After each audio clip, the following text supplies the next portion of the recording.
I was so I'm going to let Petra and Joshua have their chat together. We had a bit of time. No, it's good. It's good to fill the time. But I'm going to interrupt you both now, I'm afraid, to say welcome to everybody as they're coming in to the space. Welcome to the BSA. For those unfamiliar with us, we're a UK-based charity whose object is to conduct, facilitate, and promote research in Greece in all periods and across all arts, humanities, and social science disciplines. We do this from our main base here in Athens, and we have a smaller satellite research centre at Knossos, which of course is on Crete. Now, at the moment, you're looking at a screenshot of our website, and if you get the opportunity, I urge you to visit it, explore what we do, see some of the recent activities that have been going on. We've got a huge digitization program going on. Our archives are amazing. We've got a huge range of fieldwork projects going on as well. And consider also signing up to receive other information about our activities, including future events like this, and perhaps to become one of our growing numbers of supporters.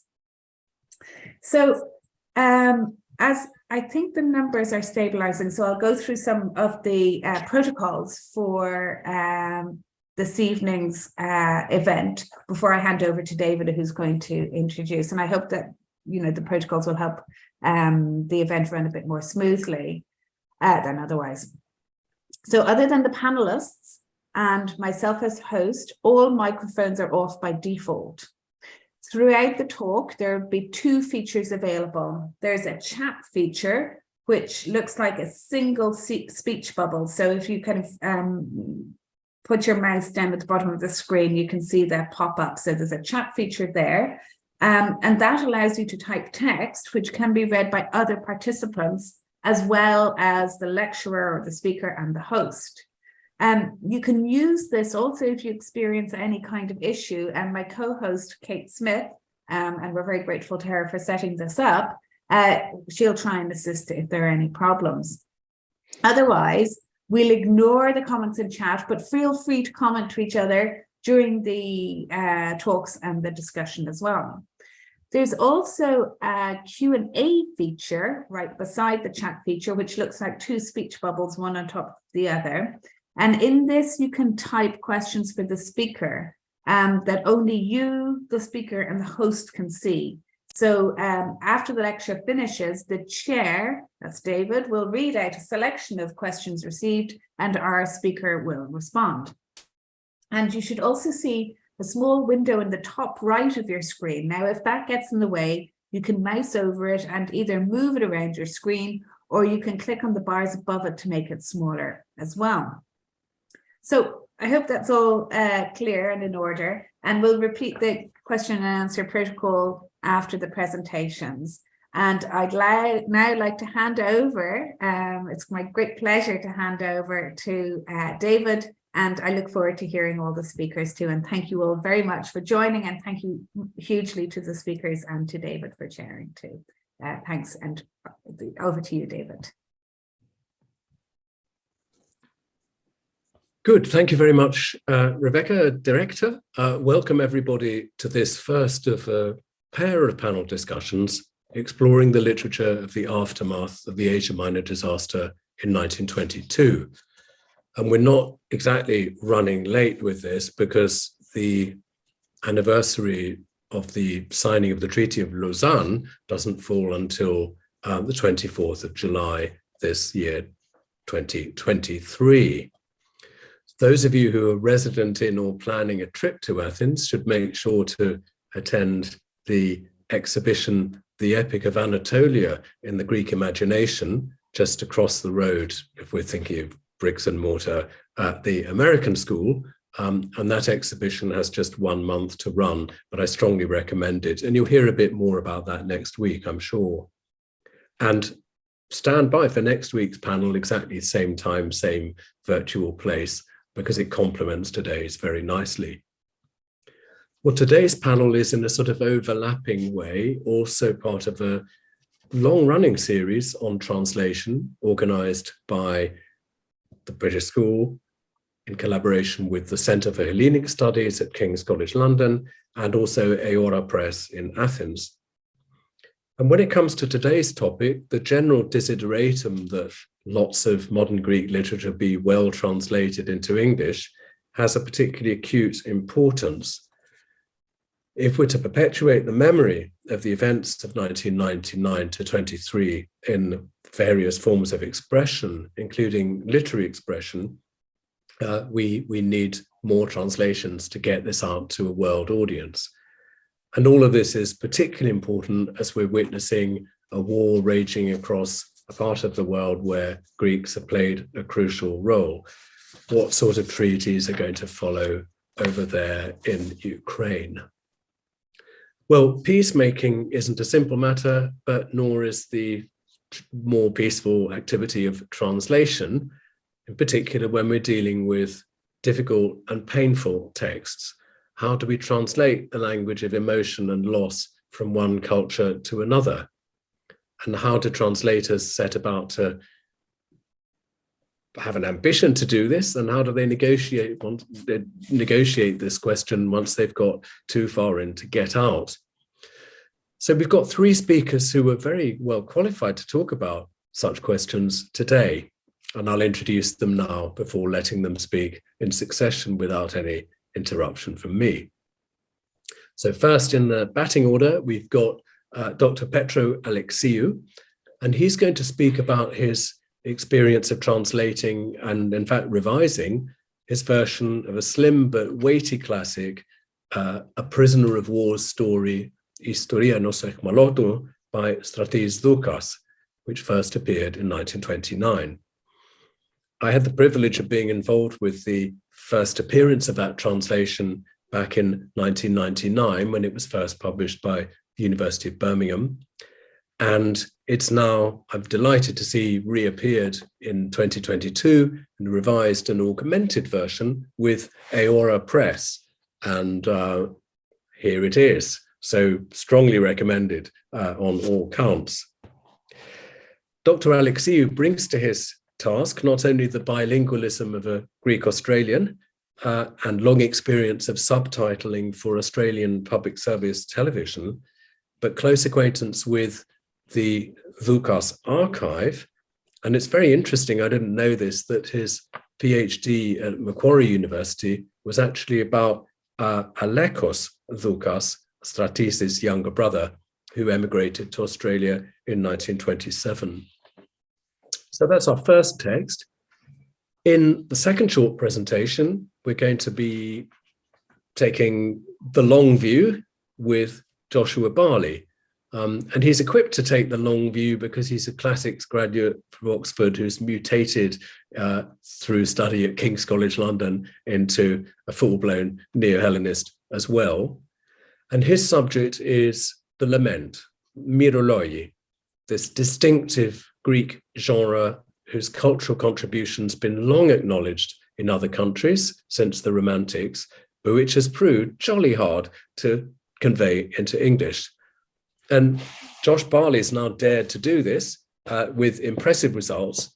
And in a second bit of product placement, I can display his very recent anthology of Greek folk songs. And I'm delighted to say, among its other virtues, it's also bilingual. And that's one way of bringing readers of translation close to the text, is to give them the originals too and hope that they'll engage with them over time. Well, Josh and I enjoyed batting ideas around for this important book as he was doing it.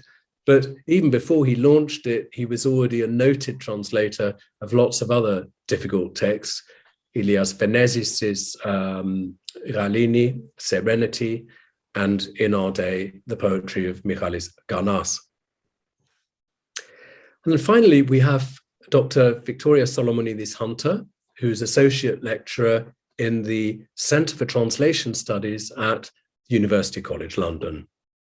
And she's expert not just in the history of translation, but in the history of this important historical period.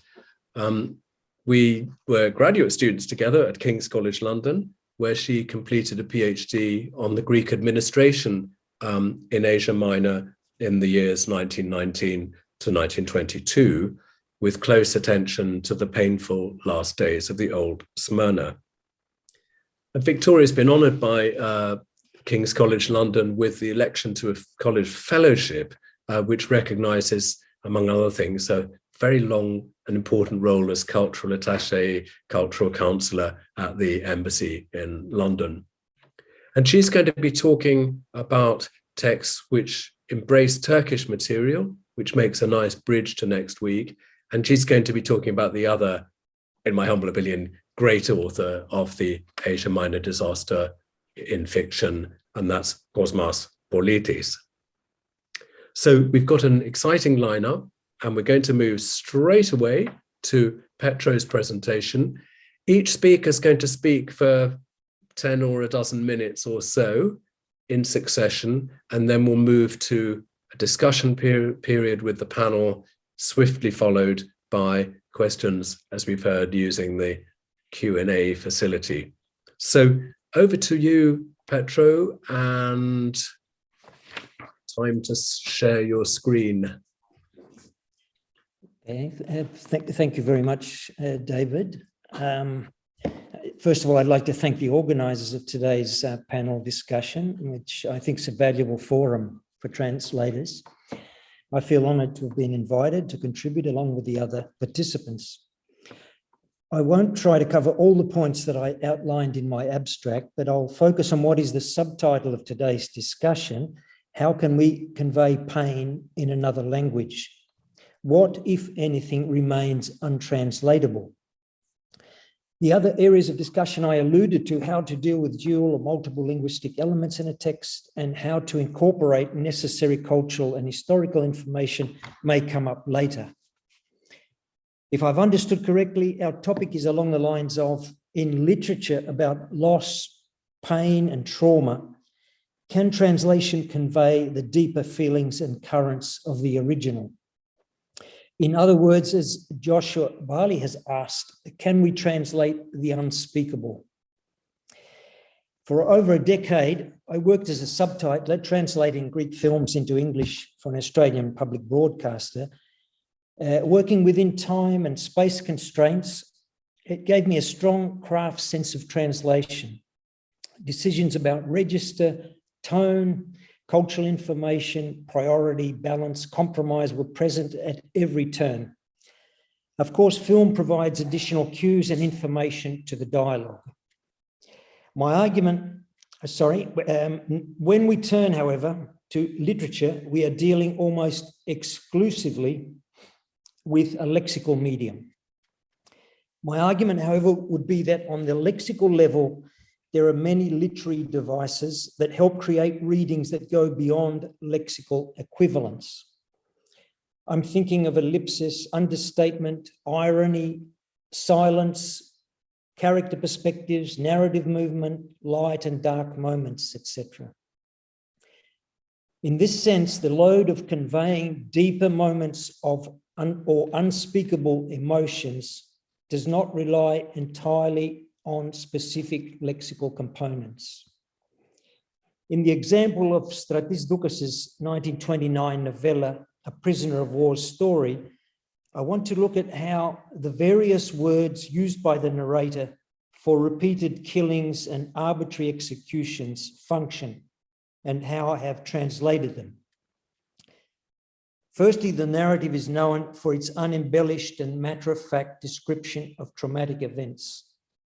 It uses an oral idiom typical of Anatolian Greeks who had grown up in the Ottoman Empire. This particular narrator is bilingual, I think, fluent in Turkish. So there's a mix there. In addition, the narrative is almost entirely absent of ethnic or nationalistic animosity. It describes the harrowing experience of the prisoners, some soldiers and others simply conscripted Ottoman Greek males, without the filters of broader political comment. The words used for the constant threat of death or execution can be seen in a figure 1A. Kate, if we can have that. Now, this is a list of the most common words used for the witnessing of terrible events. And this is, with at least 6 repetitions, is the slang or idiomatic expression, in Greek halao, halo, to break, spoil, damage, and in older usage, to kill. In contemporary English, it is similar to rub or wipe someone out, to do away with someone or do someone in. There are 2 other instances of idiomatic verbs used to describe arbitrary killings in the text, and that's in figure 1b.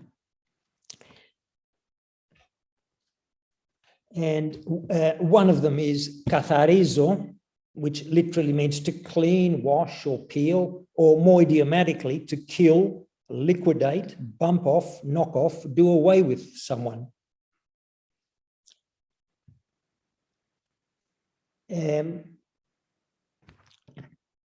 Sorry, I've just lost. Yeah, and the second one is xepastrevo, which is often used for extermination, meanings of extermination, to exterminate, to do in. Now, there are another 6 uses of the verb skotono, to kill, in figure 1c, please, Kate. And these are used in such a matter-of-fact way that the reader senses a certain desensitization of death and killing at work. In the translation, I haven't consistently translated the same words in the same way. In each instance, the verbs vary in strength and contextual meaning. Secondly, the verbs are used in different contexts. For example, when a Turkish officer prevents a mob from wreaking revenge on the prisoners, the Turks shout out that the Yunanlilar, the Greeks, would try to do away with them again. The same verb used by the narrator for the fate of the prisoners. Or when the 2 escapees come close to confronting 2 Uruk cow herds, the narrator says, if they saw us, we'd kill them. In other words, no one verb has the power to reach or express the whole tragic ordeal in one utterance. To go to the crux of the matter, I would say that we cannot aim at a simple correlation of these words for killing and mass murder. Everything has a lexical context. Just as chilling and dramatic are the silences and understatements in the narrative. For example, when the narrator sees prisoners being led away and then hears sounds of gunfire, he reports that they said to each other, "It's only firing practice." We suspect not. The context of mass murder and ethnic cleansing is unmistakable when the narrator reports the words of the mounted officer who barks at the prisoners, "I'll see to it that your seed is wiped out." Or when the religious man, the Hafiz, attempts to remind the officer that this is against their religion, the scene is described as a silent pantomime. The horse clip-clops over, the officer salutes, and the prisoners continue passing before them in their lines. A horror enacted in silence. Or the irony of the prisoner's answer to some Turkish shepherds who offer him hospitality when he's an escapee and ask him whether he also looted Greek villages. He says, "No, I was fighting." He means fighting in the Ottoman army or the Kemalist resistance. "I didn't steal, but I did kill." It is these multiple literary devices, silence, understatement, irony, etc., that indirectly convey the horror of indiscriminate killings in war, and not just the words that describe the acts. Of course, every word has its place, but as translators, we can only work at building and recreating the resonances and undercurrents that we understand in the original. Obviously, there is no direct or literal means of conveying the pain of a text, at least as it is expressed in the linguistic form of the original. We are talking about construction, or more exactly, a reconstruction through translation of the complete text. Without the whole target text reaching a certain autonomous life, the underlying emotional pulses of the original will not be fully conveyed. I suppose I'm suggesting that we are dealing with a delicate linguistic construction that needs care and insight to convey its cultural particularity and complexity.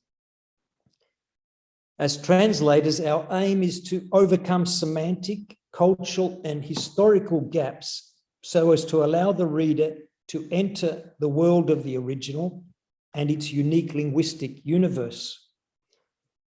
These gaps or obstacles add up to a series of problems to be solved in the ongoing process of translation. How well each one is solved may add up to the final reader's experience of the work. It is these gaps or obstacles that I think translators are continually grappling with and which relate to our discussion. And to go back to the beginning, how can we convey pain in another language? What, if anything, remains untranslatable? These two questions are difficult. I haven't tried to answer them directly. In terms of conveying pain, loss, horror, I think, yes, we can in varying degrees. Why?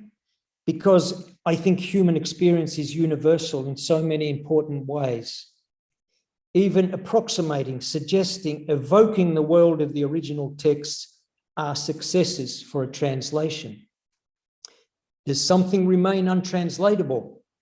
I would have to say yes, but in what sense?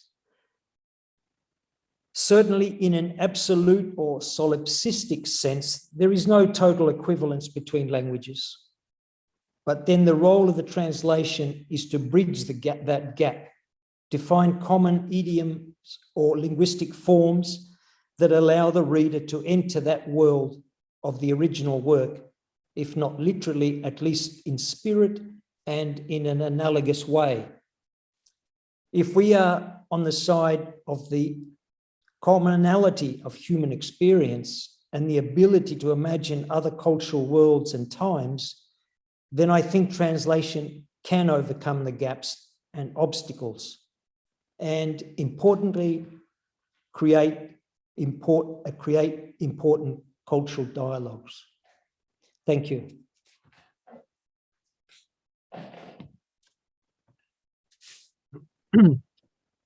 Thank you very much, David, for the introduction, and thanks, Petro, for a really interesting presentation about about your work, and that touched on a lot of questions that I've had and made me think a lot about, I mean, specifically those words to do with death and killing, and it's extraordinarily difficult, I think, to translate those.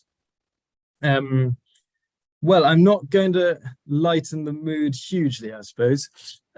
Quite hard to lighten the mood on this subject. But when the topic was presented to us, I had this subject of what is untranslatable and unspeakable, as you said. I naturally thought about the laments, and as it's been on my mind, the translation of the folk songs recently. So I thought, even though I have worked on Venesis, actually from this, who's more maybe associated with the period, I was very interested in talking about the laments. Let me just share my screen as well. PowerPoint. Is it? Oops. Oh, sorry. Okay, so I thought I would just hang this quote of Constantine Cavafy from a very rather well-known quote of his from one of his most moving poems, our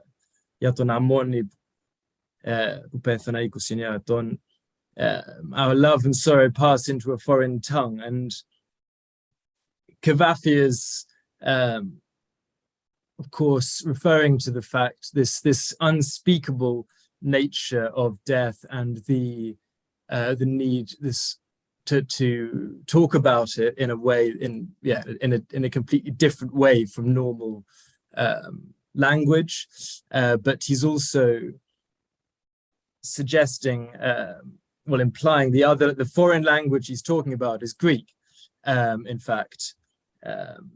So Greek is the language of lament, a language that's associated with lament ever since ancient times, through the Greek tradition, Byzantine times, Greek anthology, before that.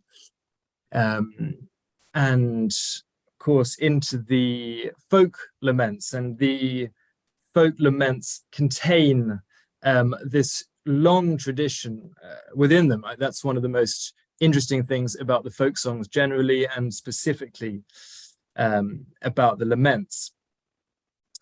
And this means that over the centuries, the laments have been, the language of lament has been honed into a very formulaic, into formulaic style, language of ritual, which is going to be incredibly hard to evoke in another language. And not to give too much away, but I'm not sure I've got any answers to how you do this. But I just wanted to give a few examples of how even on the smallest level, the formulae can be, come across in the laments. So picking up on a category that Margaret Alexiou, not sure of any relation of Petra, has mentioned in her famous book about the ritual lament, as this very simple clause, essentially just a relative clause. She describes it, I think, as the contrast between the mourner and the dead.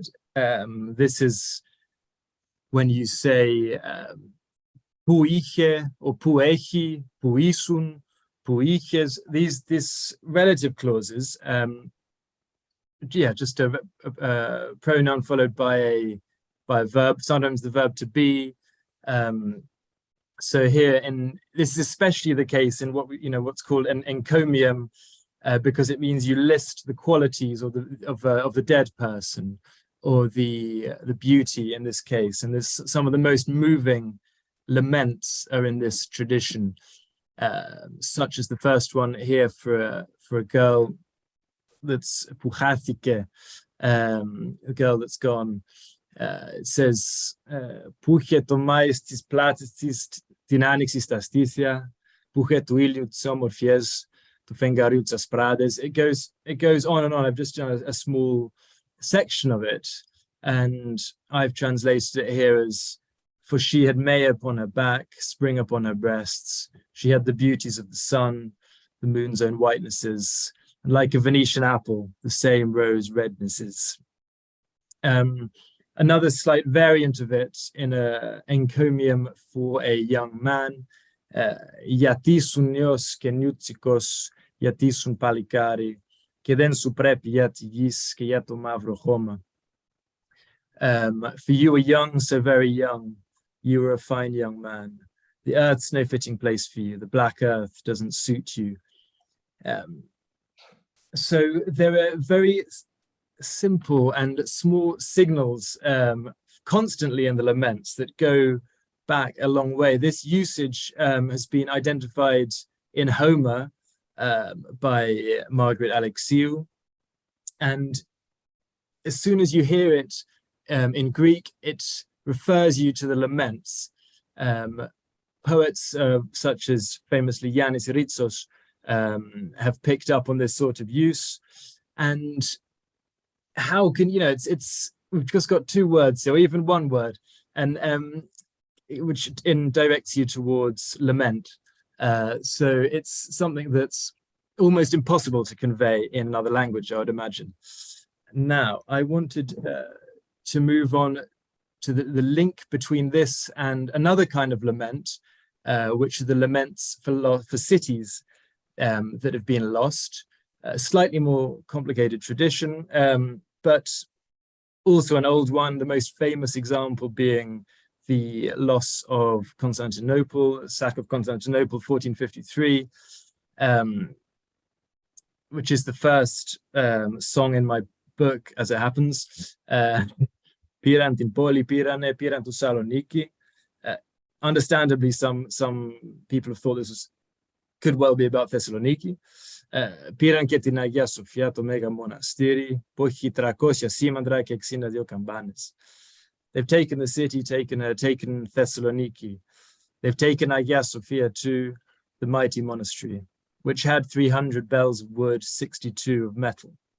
So again, just this pochi, which has, you could literally, signifies a lament and a collective lament. And it's something that you can't easily get across in English, and you can see I've tried to just translate it as which had. I mean, that's all it is, but it's a signal for a lament. Now to finish, I'm going to show you bring us back to specifically to the period we're talking about. This is not in the book. This comes from Yorgos Ioannou collection, Ta Δημοτικά μας Τραγούδια. It was originally published slightly earlier in a periodical. And I'm not sure if I've got time to read the whole piece out. I've just done a fairly literal translation for this presentation. But here we have allusions to laments for lost cities, or historical events, mountains of Anchor or mountains of Asia Minor. May you never bloom again, may you never flower. The exact same words we find in a lament for when the Italians invaded in the Second World War, about Konitsa. In that case, it doesn't mention the 13th of August, which is a day which is important in the Asia Minor catastrophe, but it can be changed, as is the way of these formulaic expressions. So first we have this lament for the loss of the place, and then it moves into a lad, a young man from who can't come back. He doesn't come back. He's left in Asia Minor. He's been killed there, and we have a lament, a more sort of personal lament, which has which says, I've married here. I took the slab as my mother-in-law, the black earth as my wife. And this is a motif from other laments, to do, from individual laments. So we've got a pile-up of laments here. We've got the lament for lost land and the lament for a specific person. And there's the point I'm getting at here is that this kind of collective lament is, it carries all these associations throughout the tradition of the lament, throughout the Greek tradition. And it's obviously a way of processing and talking about the loss, the Asia Minor catastrophe. But then the question of translating it is the issue, and how can you give the resonance that you find in the Greek? You can use notes. Obviously, you can make your own kind of slightly formulaic language. I've tried to do that a lot, which sounds sort of slightly stilted occasionally, but it gives this element of ritual and of tradition and of a particular vocabulary that you use about lament and in the folk songs in general. Just looking at the time, I better stop. We can talk. Look forward to talking more afterwards, and look forward to hearing Victoria now. Thanks.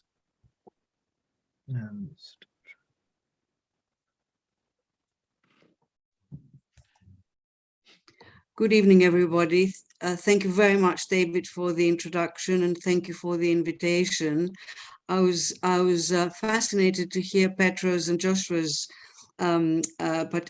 presentations, particularly Petro's, because I'm sure he would have a lot to talk about and exchange with the translator of the book we're going to be talking about now.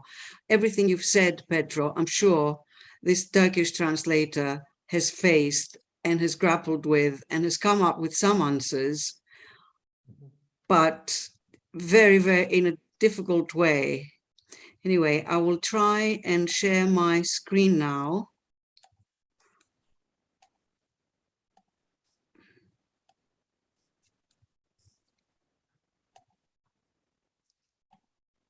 Right. So, this presentation is dedicated to the memory of Peter Mackridge, who did so much to promote an appreciation of the work of Cosmas and much, much more, and for whose friendship I shall be forever grateful. The presentation will be in 3 parts, focusing on the microhistory behind the translation. Time constraints will only allow a very brief consideration of the translation itself. As we know, translating national literature is not simply a matter of language transfer, because it involves translating from and into 2 different cultural historical narratives. In the case of Greek into Turkish translations, this aspect is of crucial importance, as it involves national identities which, more often than not, reflect the otherness on each side as the enemy. While up to the end of the 1980s, translation activity between the 2 languages was limited, by the 1990s, a boom is observed, resulting to some 42 books translated from Greek into Turkish. In particular, Belge published 21 of these books as part of its series Mare Nostrum. The first was Maria Ioannidis' Loxandra in 1990, translated by Osman Bleda, who apparently learned Greek in order to translate this novel. Bleda, one of the pillars of Mare Nostrum, has translated a wide range of writers, from Vyzinos to Kalifatidis. I wonder what Peter would make of this translation. His translation of Kosmas Politis to Hadzifrangu was published in 1992, with a number of reprints since then.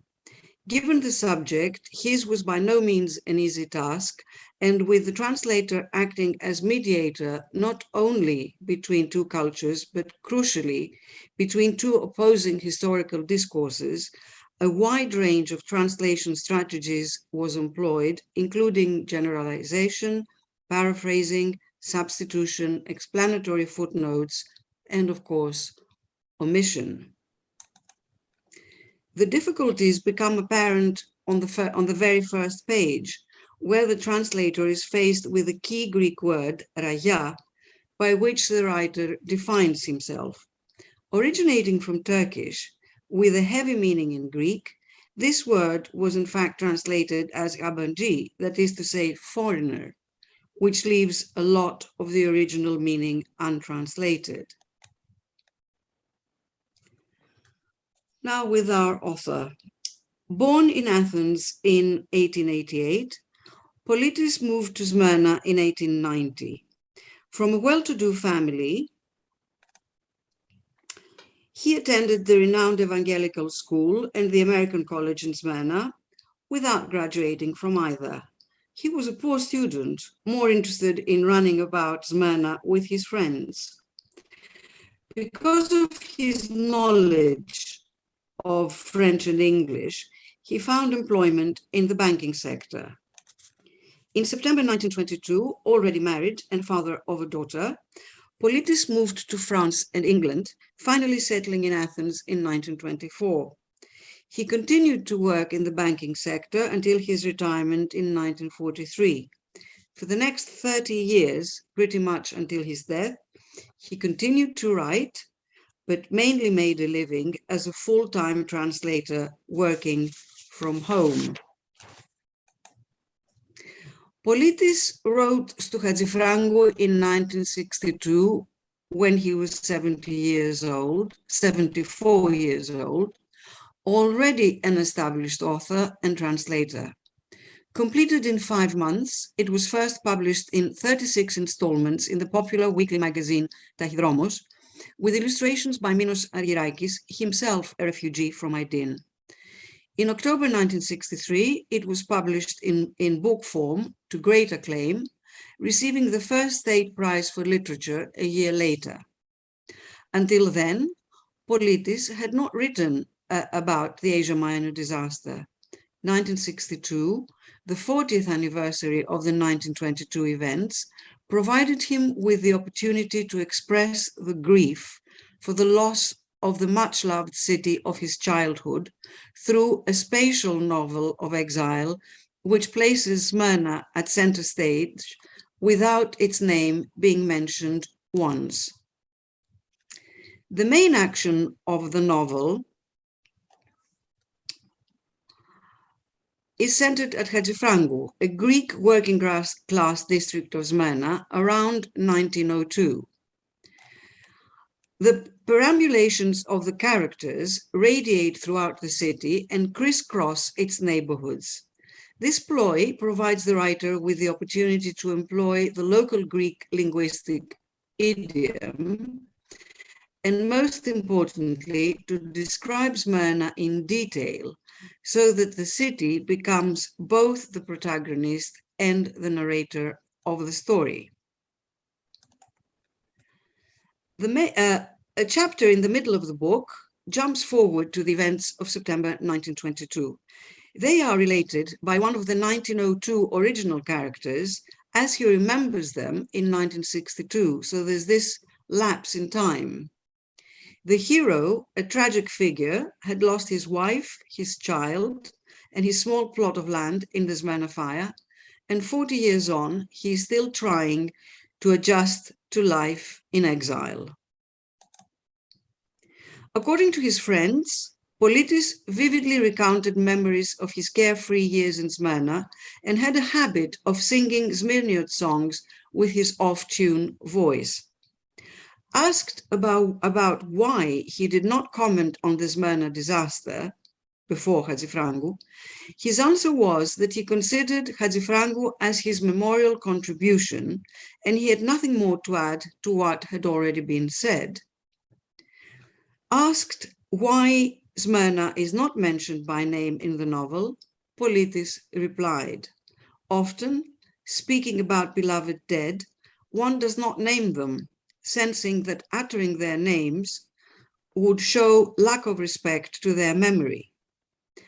Asked about the linguistic idiom he employed, he replied that much as he would have used the Cretan idiom had his story been taking place in Crete, here he used the idiom spoken by Smyrniots, himself included. And now to the reader of the story. Gülfem read the novel in 1992 when she was 76. In 1922, she had witnessed the Smyrna events as a 6-year-old girl. Her story comes from an article by Dr. Leila Nezi and her own book of memoirs written when she was 87 years old, which I'm now trying to translate into English because it's an extremely interesting story. She belonged to one of the most important families of Smyrna. Hers was a comfortable, wealthy home in picturesque Karsiyaka, Kordelio. Together with extensive lands in the Vilayet of Aydin, her family owned 3 factories in Smyrna and represented a new Muslim elite, which emerged from the traditionally insular Muslim community into a new relationship with the non-Muslim bourgeoisie. They were European with the Europeans and Muslim with the Muslims. Her father was a lawyer, his brother a doctor. As a child, Gülfem witnessed events that marked her family indelibly. She recalls, here we are. She recalls, my father spoke Greek well. During the episodes that followed the landing of the Greek army in 1919, this saved his life. On a day when the ones with the fezzes were being shot in the streets, his Greek friends concealed him in their club, sending him home wearing a hat and accompanied by the club guard. In the spring of 1922, the last months of the Greek occupation, her father had to go to Manisa, north of Smyrna, on business. At that time, a Greek permit was mandatory for railway traveling. He was able to obtain a permit to go to Manisa, but unable to get one for the return journey. Walking back through the mountains, he became ill, dying shortly thereafter of pneumonia. For Gülfem, the loss of her father was the beginning of a series of disasters linked to the Greek occupation. She initially blamed the Greeks for her father's death. When I was a child, they were my enemy. I used to say, they killed my father. Later, I said it was his fate, but I never recovered from my loss. A few months later, another disaster struck. It was late August 1922, the harvest time for grapes.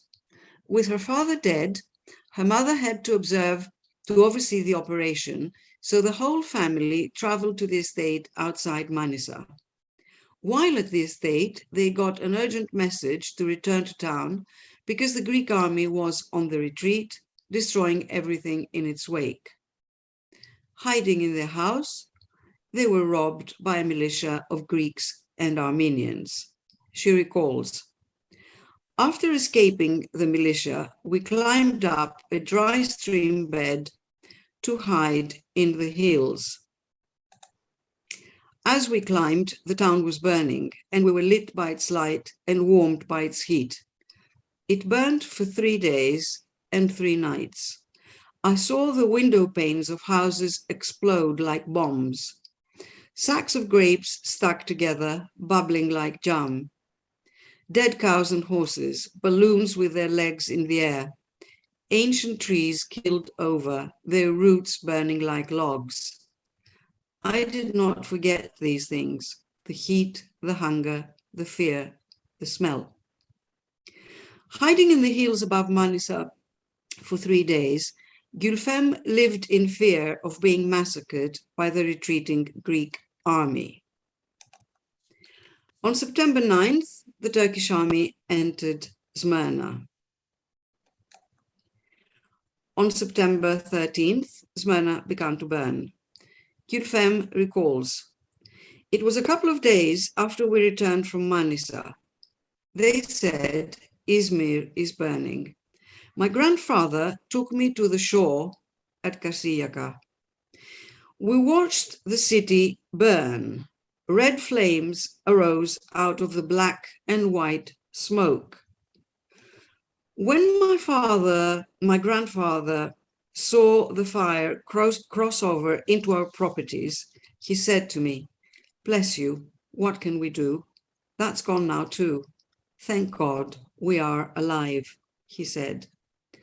I felt nothing, for I had experienced fire already.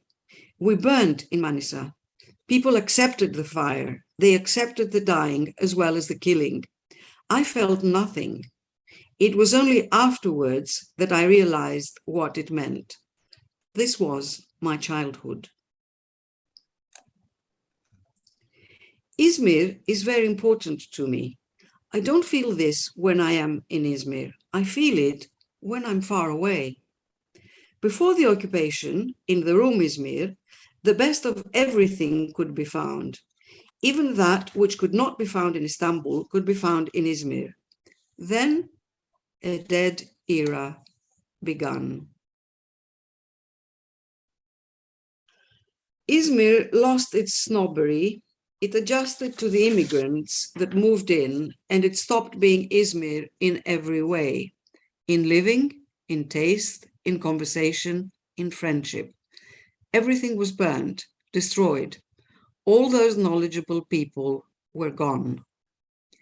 Gülfem's narrative follows two different discourses. The Turkish nationalist discourse, which attempts to account for the violence and the silence that prevailed after September 1922, and a local Izmirnir discourse, which empathizes with the losers, those forced to exile, and those who died. It is this discourse which allows her to remember the shared history and trauma experienced by the Izmirnir communities. It is this duality of discourses which frames her identity, much as in the case of Kosmas Politis. Speaking to Dr. Leyla Nezi, Gülfem brought out her copy of Politis's novel in translation and said, "I really found myself in this book. My childhood, I lived what he wrote about. For example, children's games in the neighborhoods, the words they used, the toys. I grew up with them. I used them. I know." Because months and years went by and old Izmir lived with all its traditions through these pages. It lived after its Greeks and Armenians had left. For example, he speaks here of the streets in the fire zone. He says Fasula, Tsikudia, Rose Street. I know. I didn't live there, but I know. Here, Gülfem speaks no longer as a member of an ethnic religious community, but as an individual member of a shared urban culture. She's Turkish, but she's also an Izmirian, much as Politis is Greek, but also Izmirniot. Osman Bleda's translation brought solace to Gülfem, much as the writing of the novel had brought solace to Kosmas Politis. After all, being Izmirniot and Izmirian is a way of life, an attitude to life. Thank you.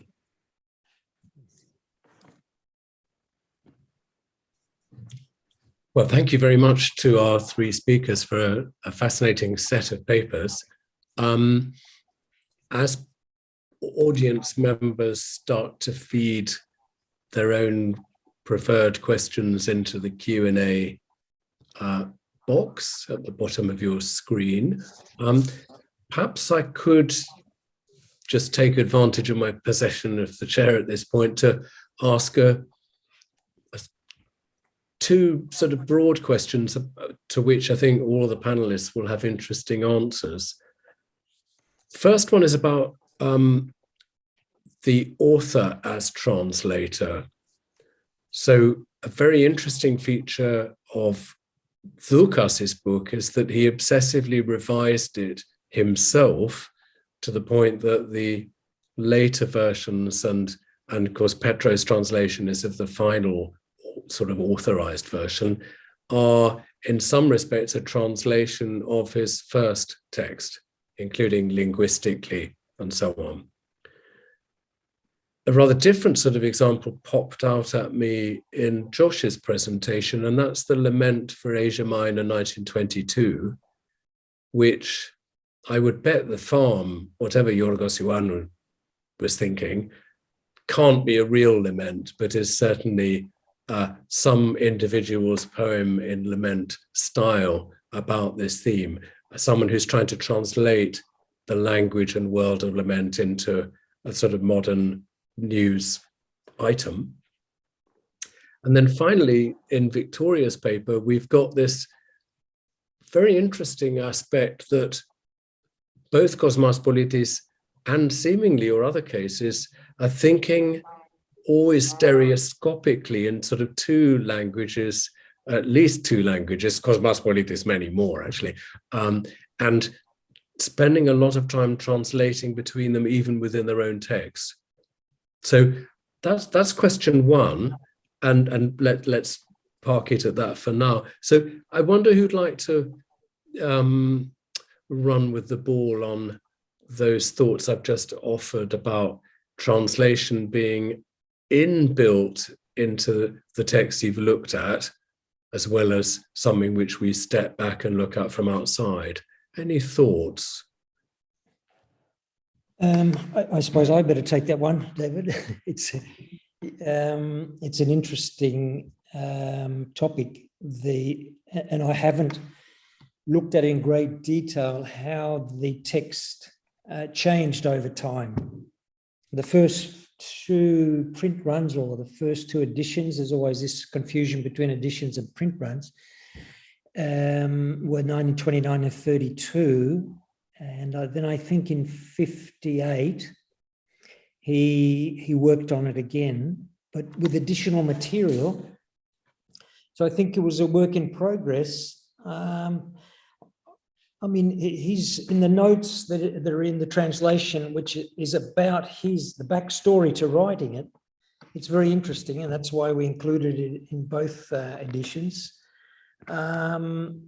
He seems to have been striving at somehow to universalize it, somehow to give it a form that he says would be more, what's the word, enduring. Diachronico, like that's,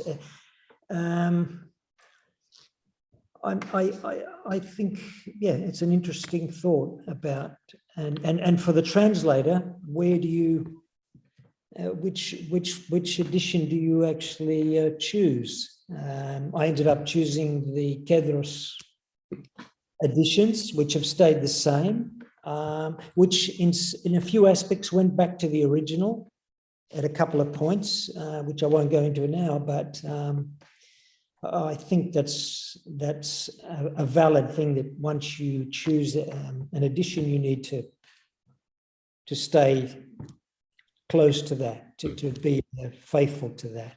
Yeah, that's. Thank you. Josh, I put the cat among the pigeons with the comment about the so-called lament. It's obviously in the lament style. Do you read it?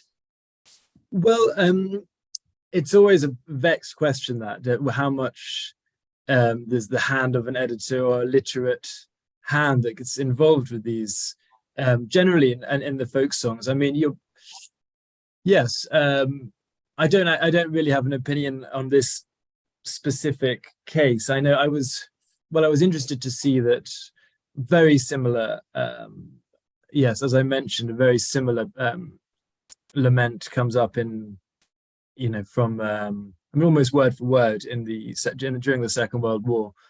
To what extent it's authentic, I don't know.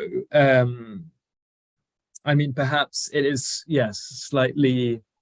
Whoever's composed it, maybe it's maybe you kind of sort of overworked it in a way, overdone it. It's got a lot of these motifs of the lament in it. I think, if anything, in terms of the translator, perhaps it gives, you could say it gives you some more license to be a bit more flexible yourself, because you know that these texts are inherently unstable, especially even if they're not, even if a literate hand hasn't got in there. The nature of the folk song, obviously, is that it will be sung differently every time. And so maybe I wouldn't necessarily answer about the question of because, as you say, it's in the style of the folk song. So, and the style of the folk song means, perhaps, I'm not saying this is exactly what I believe, but that you, the translator, if you have created your own style, which you feel is representative of this, you can it gives you maybe a bit of license to be a bit more flexible in terms of, they're taking out certain words that, Ordolios pateras, it said in that. I didn't translate, I mean, that was a rough translation anyway, but I didn't translate that, and adding maybe repetition in where you think where it comes up in other laments. It's a bit of a risky line to take. I don't know. And my versions on the whole, I think I didn't do much of that. But you do start, the more you do, you get into the style of the lament or the other folk songs, and you feel, well, to my ear, you say that sounds more, I can repeat that word. That might have happened. That's a possible possibility. So it's interesting, and with the inherent instability of these texts, they're not texts essentially. Thank you. And then finally, on the case of the translation of Kosmas Politis and its impact on this highly educated reader, I don't know if Victoria, you want to say a little bit more about. Yes, I can put it in context because this publisher, Belge, and this particular series, Mare Nostrum, when the name Mare Nostrum refers to the Aegean as a sea of peoples. So they published a series of Greek books, contemporary, older ones, but they also publish Portuguese, French, etc. That the commissioning editor, who is a translator himself, has in fact translated Stratis Doukas's book into Turkish. And it is the one book, I think it's that one, I'm not 100% sure, but it's the one book in the series which has been translated literally, word for word. This was his, it wasn't Skopos theory, it was just in order to give the text. Now, in particular, talking about Souchadzifrangu,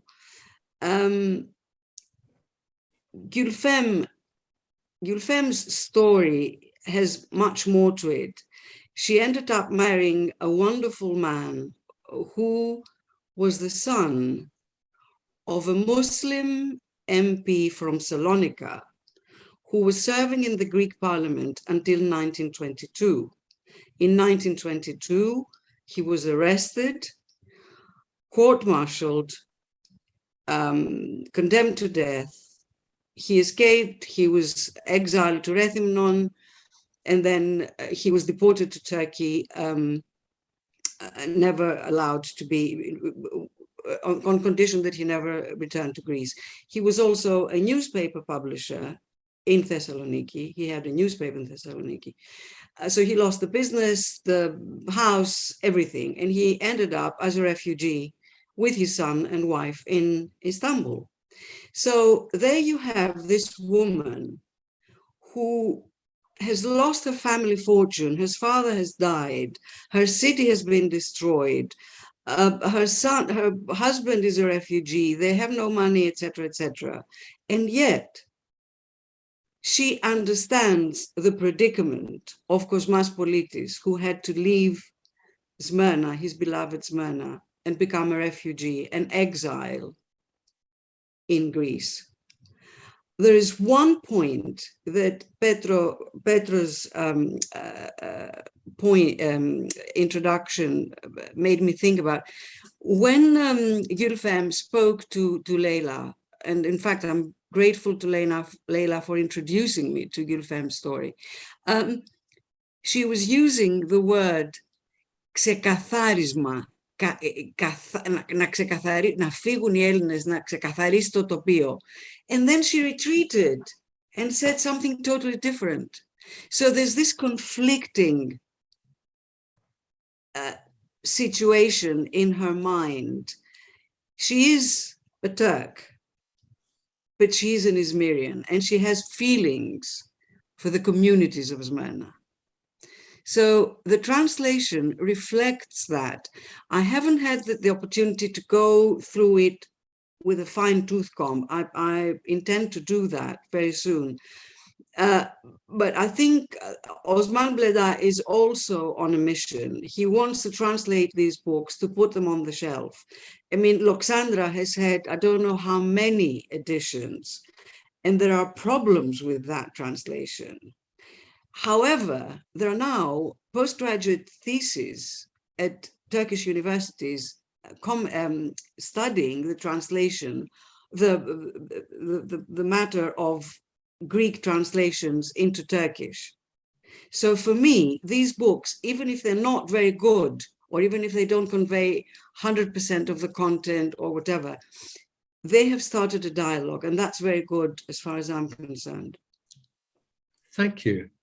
So we'll move now to questions from, so to speak, the floor.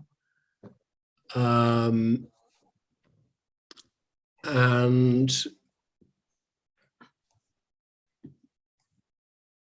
let me just scroll through with apologies. We've got an interesting question from Supri Prasant, asking about these translations in general and how far you, as practicing translators or analysts of these matters, how far your own translations perhaps sometimes become colored by later events.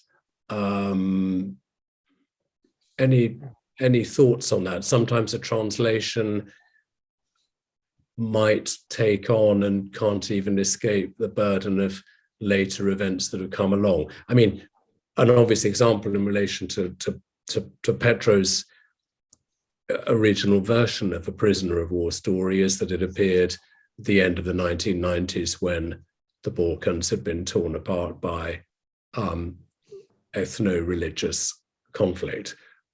But I don't know if the other two of you have brief, they'll need to be brief responses on that. Do you feel that as translators or analysts, you need to take on board the horizon of expectations of the contemporary reader? Nowadays, it goes 100 years after these events. Any thoughts? Can I just say something briefly? I mean, that's an interesting question, and I think over time we obviously historically look at events differently, and one of the issues that came to the fore when I was looking at revising it is there's work by young historians now about Greeks who were in the Ottoman army or who were conscripted during World War I and sent to Labour battalions. And then at the end of the war and with the defeat of the Greek army, who was being arrested or rounded up, and what was the nature. And I think I became much more aware reading some of this new historical work that the narrator himself was a soldier in the Ottoman army during World War I. But he was an Ottoman citizen. That's right. But because the Turkification of the nationalization of the Ottoman army during World War I, many obviously competent Greek conscripts were not given weapons and were sent off to Labour battalions, and many died. But some who were useful, and because there was even a need for increasing numbers in the Ottoman army, they were kept on. Now, I think some of these Ottoman Greeks were conflicted over this later, that they had served in the Ottoman army. In the case of the narrator, from what we gather from his own words, he also enlisted in the Greek army. So he was, in fact, an Ottoman citizen enlisting in the Greek army. That's right. That's so, yes. And that gives a more context and more historically nuanced understanding of the complex situation and the feelings of anger and hatred and revenge. And this was a big pot that was boiling in 1922 and up to even early 23. Yes. So I think things can emerge that make you look at your translation or some aspects of it that you want to bring to the fore. Yes. Our other panelists, would you like to add to that? You need not. I can add to that something that I took out of my presentation because it was overrunning in time. In fact, Gülfem notes that as a 6-year-old, she was petrified to see Turkish soldiers every evening marching in front of her house with their bayonets, Greek men in front of them, taking them to the hills and shooting them for weeks on end. So she makes a note of that. She says that. I mean, she was 70, she was approaching 80 years of age, and this memory was in her head. Again, there's the local transcending nationalism. She didn't like what was going on. She didn't, although her father had been killed and all that, she didn't like that. But in terms of current events informing our translations, that is quite tricky, because as translators, we don't translate in vacuum, but we're called to translate a particular piece of work which was written in a time frame reflecting linguistic constraints of that time, and the language has evolved since then, but we have to be faithful to the text. The text is our guide. The text and the customer, the commissioning editor, of course, but you cannot translate Smyrniot Greek or Smyrniot Turkish into trap, into the language spoken by young people today. You may be commissioned to do it. You may be commissioned to translate a lament into rap. And that would be very interesting, Joshua, wouldn't it? But I don't know to what extent. That's my next project, actually. Yes. So I think there's a fine line between being faithful to the text and taking initiatives to bring it into another era. Thank you. I've got a factual question from Richard Eason, which I think has interesting implications for that same line of discussion in relation to all three presentations, actually. And that Richard asks, and I can't answer it myself, so I'm going to rely on the panelists. He wonders whether anyone's ever made a sort of direct comparison between the literature and the memorialization and laments for Smyrna and Asia Minor of that literature in Greek with the literature that's come out of the Palestinian experience of the Nakba. So one of the things that spins out of this, of course, is, I think Victoria is clearly right that we can't just take these wild liberties with updating the cultural actuality of the text we're dealing with. But of course, translations, when presented to the target audience, a foreign audience, they're often going to be framed in ways which seek to make the subject more immediate. So the Israel-Palestine situation is something that everyone's got a view on, that everyone's sort of familiar with. If you ask the average voter in France or Germany, let alone the United Kingdom, what 1922 meant for Turks, Greeks, and others, they wouldn't have much of an answer. So I'm wondering, it's really a question about how far it's useful to deploy historical comparisons from other historical situations when you're presenting either as a translator or as a student of translation these Greek texts. Is it useful, or might it get in the way because the parallels are imperfect? So perhaps if we just end with that sort of provocative question, which I think will lead into next week as well. Any thoughts in reverse order from Victoria to Josh to Petro about, is it dangerous to deploy that sort of material? If there is something obvious that to the translator who has a wider view of literature and what's going on, that's what we have footnotes for.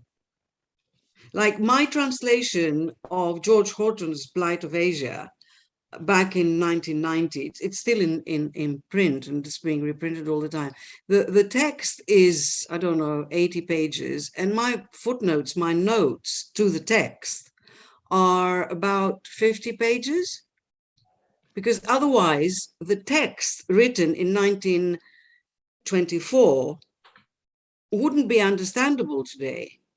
You can't read it because he speaks about people, about places, about events. If you don't explain that to the reader, same with the Palestinian situation. If there is, like, I mean, talking about the refugee camps, if you're translating something that is to do with what we had in Mytilene and other places a couple of years ago with the refugee camps, and you're translating this, and you have something in mind about Shabra and Chatia, you mentioned that, if you have the footnote space, that is, because...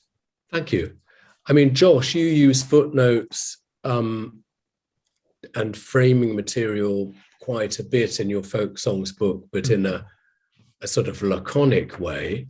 I don't know if you want to comment a bit on your policy there. And I feel that, yeah, there are a lot of things we've touched on that. So,